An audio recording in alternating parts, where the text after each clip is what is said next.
Hello and welcome back to my channel court से। और लगभग पिछले 2 या 3 दिन से मेरा कोई वीडियो रिकॉर्ड नहीं हो पाया किसी भी मुद्दे को लेकर, और जो भी वजह थी उस वजह मैं नहीं जाना चाहूँगा। रिज़ल्ट यही था कि मेरा वीडियो नहीं रिकॉर्ड हो पाया, तो इस लिहाज से मैंने कोई वीडियो अपलोड नहीं किया। बहरहाल फिर एक बार आप लोगों से गुस्ताखी माफ़ चाहूँगा और आगे से कोशिश करूँगा, चाहे जो भी वजह हो, लेकिन नियमित रूप से मेरा जो वीडियो है कानूनी इश्यूज़ को लेके या उन मुद्दों से जुड़े हुए मसलों को लेके, जिससे मैं कोर्ट से मैं आप सभी के साथ मैं चर्चा कर सकूं, विचार विमर्श कर सकूं या आपके सामने वो सारी चीज़ें रख सकूं। तो बहरहाल आगे बढ़ते हैं। आज मैं जो आप सभी के सामने पेश हो रहा हूं, आज मैं 2 मुद्दों पे बात करूंगा। एक तो हिंदुस्तान से जुड़ा हुआ है और एक विदेश से जुड़ा हुआ है।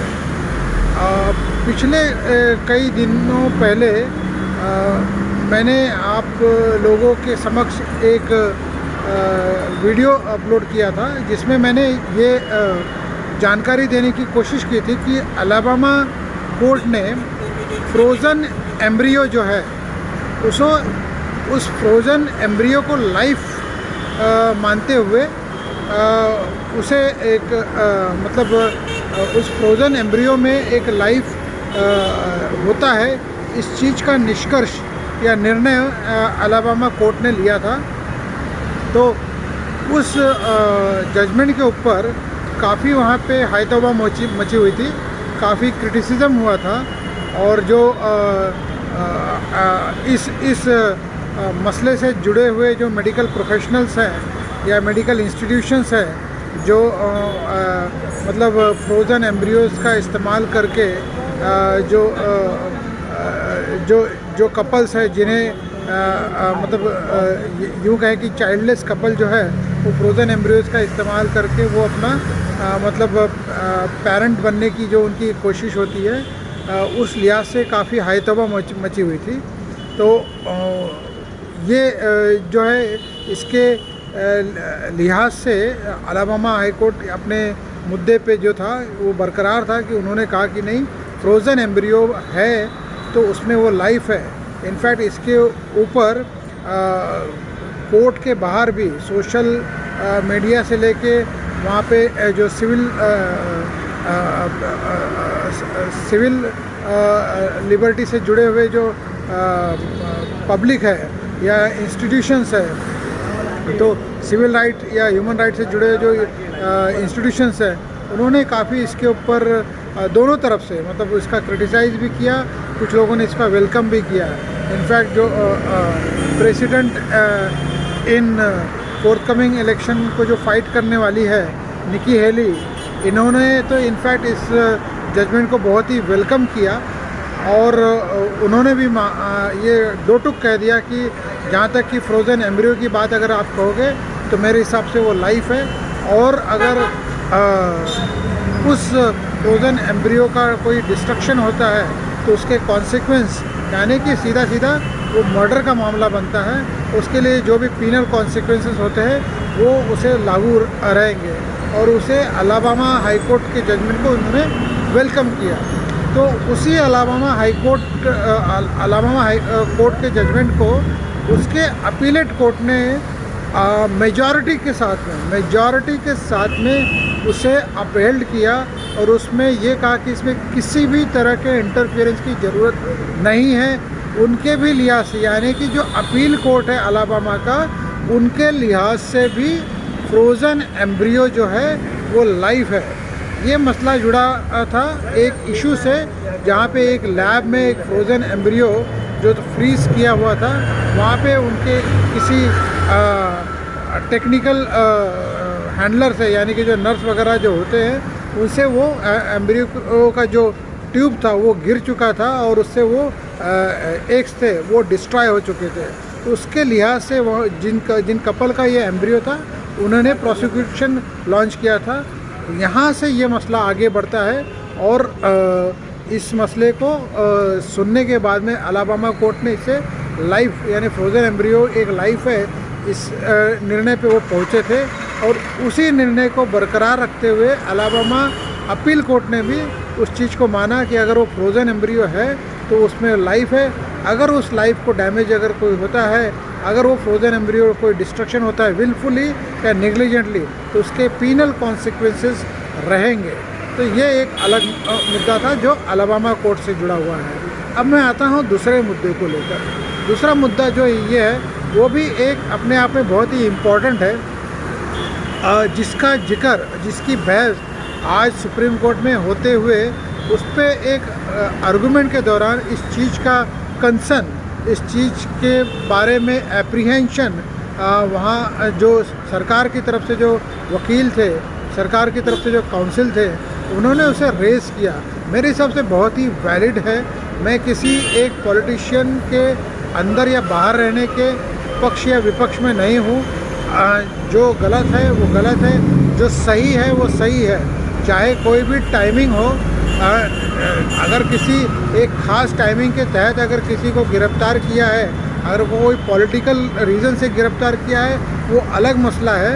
मैं उस डिबेट में नहीं जाना चाहूँगा, मेरे लिए वो इम्पोर्टेंट मसला नहीं है। लेकिन कोर्टों को और ख़ास करके जब मामला सुप्रीम कोर्ट का हो, मैं इन जजों के ख़िलाफ़ कोई टिप्पणी नहीं करना चाह रहा हूँ और ना ही मेरी कोई औकात है उनके ख़िलाफ़ कोई टिप्पणी करने की, और ना ही मुझे कोई इंटरेस्ट है।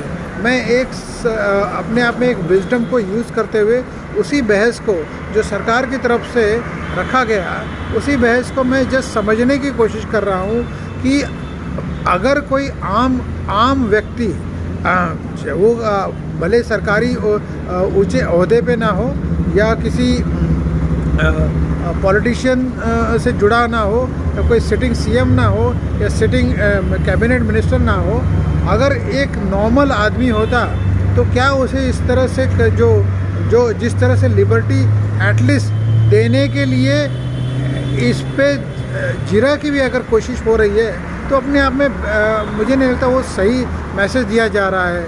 क्या एक आम आदमी को सिर्फ इसलिए उसे इंटरिम बेल मिल जानी चाहिए क्योंकि चुनाव है, तो या कोई ऐसा व्यक्ति जो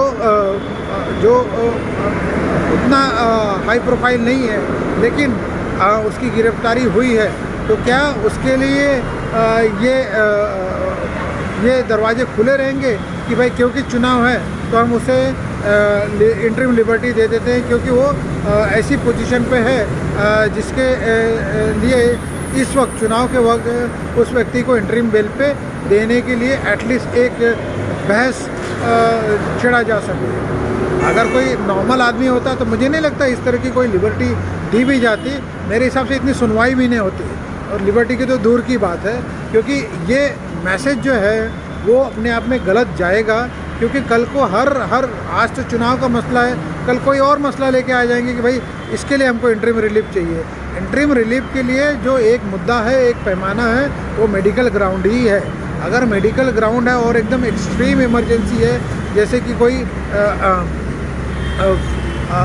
किसी की मेडिकल फैमिली में इमरजेंसी है, उस लिहाज से इसी तरह के मुद्दे पे इंटरिम बेल कुछ स्पेसिफिक पीरियड के लिए मिलती है। चुनाव के लिए, चुनाव में प्रचार करने के लिए, क्योंकि एक व्यक्ति सिटिंग चीफ मिनिस्टर है, सिटिंग कैबिनेट मिनिस्टर है, तो ये बहस तो अपने आप में मुझे नहीं लगता कि इस पर कोई सही मैसेज जाएगा अगर इस तरह का कोई ऑर्डर भी होता है। और इसमें भी ये दो टुक ये सामने से दिखाई दे रहा है, इसमें भी थोड़ा सा जो है कि इसमें डिफ्रेंशिएशन की एक बात अपने आप में सामने से दिखाई दे रही है। होगी कि नहीं मुझे नहीं पता, लेकिन दिखाई दे रही है। वहीं पे झारखंड के मुख्यमंत्री है जो भी अंदर है, और उनके लिए तो इस तरह का कोई लिबर्टी की बात नहीं हो रही है, उनके लिए तो ऐसे किसी इंटरिम रिलीफ की बात नहीं हो रही है, जबकि वो भी सिटिंग सीएम है। चुनाव उनके लिए भी है। ऐसा नहीं कि चुनाव सिर्फ एक व्यक्ति के लिए है या एक सीएम के लिए है या एक पॉलिटिशियन के लिए है या एक पीएम के लिए है। चुनाव तो सभी हिंदुस्तान के सभी लोगों के लिए है। तो क्या ये पैमाना या क्या ये वजह अपने आप में उतनी इम्पोर्टेंट है जिसके तहत इवन ये बहस छेड़ी जा सके कि भाई हम आपको इंटरिम रिलीफ देंगे, और जबकि ऐसा कोई एप्लीकेशन, ऐसी कोई अर्जी कोर्ट के सामने है ही नहीं। जो अर्जी है वो रिमांड को चैलेंज करने की अर्जी है। अगर आपको लगता है रिमांड गलत है तो दो टुक आप उसे रिमांड को खारिज करवाइए। लेकिन अगर आपके बहस के दौरान आप कन्विंस हो कि ये रिमांड सही नहीं है तो रिमांड को खारिज करिए। मेरिट पे जो आर्गूमेंट है उस पर मैं कोई डिफर नहीं करूँगा। अगर कोर्ट को मेरिट पे भी लगता है कि भाई इसकी बेल होनी चाहिए, रिमांड खारिज होना चाहिए, तो अलग मसला है। मेरिट पे मैं कोई बात नहीं करूँगा। लेकिन ये जो मैसेजिंग जा रही है आम पब्लिक में, तो पब्लिक को सामने दिखाई देता है, एटलीस्ट उनको ये इम्प्रेशन जाएगा। वोट भले ये कहे कि हमें कंसर्न नहीं है, हम ये मसला अपने आप में एक अलग है, क्योंकि क्वेश्चन ऑफ अपना बेसिक स्ट्रक्चर का है, क्योंकि सिचुएशन ऐसी एकदम एक्सट्रीम इमरजेंसी की है।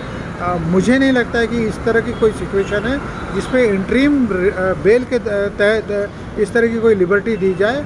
मेरिट पे आप बिल्कुल ये करो, और उसमें भी आप अगर लग रहा है कि इसमें कोई वजह ही नहीं है किसी व्यक्ति को डिटेन करने का, रिमांड पे जो लिया है वो अपने आप में गलत है, तो मेरिट पे आप बिल्कुल उस रिमांड को खारिज करिए, चाहे वो कोई व्यक्ति हो।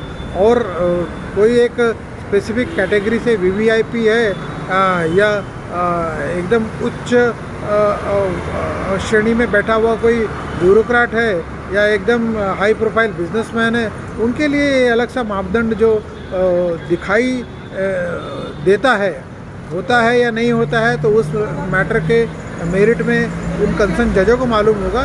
लेकिन ये इम्प्रेशन है, हाँ, वो अपने आप में गलत जाएगा, और ये मैसेजिंग बहुत ही गलत जाएगी इस तरह से अगर कोई लिबर्टी दी भी जाती है।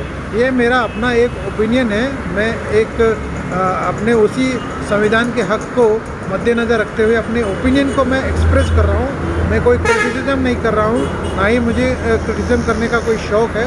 मेरिट पे हो या इंटरिम रिलीफ पे हो, कोर्ट अगर चाहेगा तो वो दे देगा, ना हम कोई रोकने वाले हैं ना कोई रोक पाएगा। लेकिन ये जो मैसेजिंग है आम जनता में, ये मैसेज गलत जाएगा। ये मेरा अपना एक मानना है, जो मानना सरकार की तरफ से पेश हुए काउंसिलों का है। अगर तो मेरिट पे रिमांड खारिज करनी है वो कर दो, और इससे अलावा अगर कोई ऐसा स्ट्रॉन्ग पॉइंट है जिससे कि आपको लगता है कि भाई बंदे को रिलीज़ करना चाहिए, चाहे कोई भी व्यक्ति हो, तो आप रिलीज़ करो। लेकिन ये जो वजह है, इस वजह के मद्देनज़र को रखते हुए उस वजह के तहत उसको इंटरिम रिलीफ दिया जाए, और वो एक वजह अपने आप में एक डिबेटेबल वजह है। वो अगर चुनाव तो सभी के लिए है, तो चुनाव सिर्फ एक व्यक्ति के लिए नहीं है, तो उस लिहाज से ये वजह मुझे नहीं लगती ठोस वजह है कि किसी को इंटरिम बेल दी जाए। तो ये मेरा अपना एक व्यक्तिगत मत है, और इसी मत को एक्सप्रेस करते हुए मैं आज का ये अपना वीडियो आपके सामने समक्ष पेश कर रहा हूँ।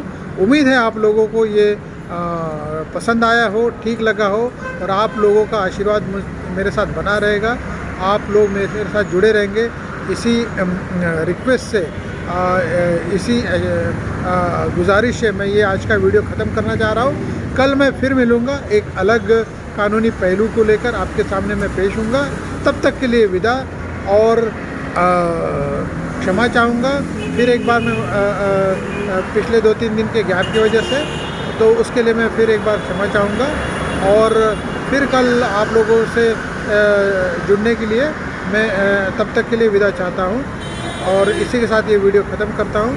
धन्यवाद, thank you, have a nice day. और वोट के दिन वोट ज़रूर डालिए, आप चाहे किसी भी पार्टी को डालिए, लेकिन वोट डालना ये आपका दायित्व है, और आप प्लीज़ जाइए, कतार में खड़े रहिए और वोट डालिए। Thank you very much once again.